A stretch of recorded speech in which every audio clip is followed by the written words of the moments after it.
ما تجيب بوسه يا حاج. عينيا عينيا.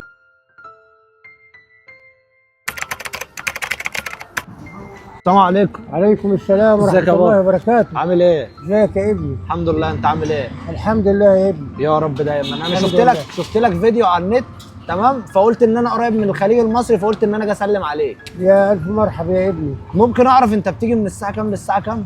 باجي من حوالي 7 ونص كده لغاية الساعة 12 ونص. 12 واحدة الظهر؟ بالكتير يعني. واحدة الظهر صح؟ اه. طب هو انت قاعد ها؟ أنا قاعد. هروح اجيب حاجه واجي لك تاني. ماشي يا حبيب قلبي. تمام؟ ربنا يخليكم يا ابني. حبيبي يا حاج. ربنا يخليكم يا ابني. السلام عليكم. عليكم السلام ورحمة الله وبركاته. عامل ايه يا حاج؟ شكرا يا ابني. على ايه بس يا حاج؟ شكرا يا ابني، ربنا يخليك. بص يا حاج، اتفضل يا ابني. دي حاجه مش من مقامك. يا حاجة. عمي اللي بيجي من عند الله كله حلو. دي حاجه بسيطه، تمام؟ عشان انت راجل سمح وزي العسل. ربنا اقسم بالله. يخليك يا ابني بحق النبي ويصلح حالكم. حبيبي يا حاج، ربنا يخليك. ممكن بس العباد ربنا. الله يحفظك، ممكن بس تقول للناس عنوانك؟ عنواني انا ساكن في الويلي. العنوان اللي الناس تجي لك عليه، يعني اللي هو المكان دوت شارع الخليج المصري. انا بقعد هنا على طول.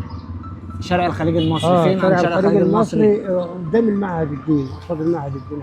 وعند معهد الدين يا جدعان، شارع الخليج المصري، المعهد الديني هو. هات. انت مش محتاج اي حاجه؟ محتاج نظره ليك يا ولد. بجد والله يا حاج. الله يخليك. ما تجيب بوسه يا حاج. عينيا عينيا. مش عايز اي حاجه؟ الله يبارك فيك يا ابني. بجد والله. الله يبارك فيك حبيبي ويخليك حاج، يا رب. ربنا يرزقك.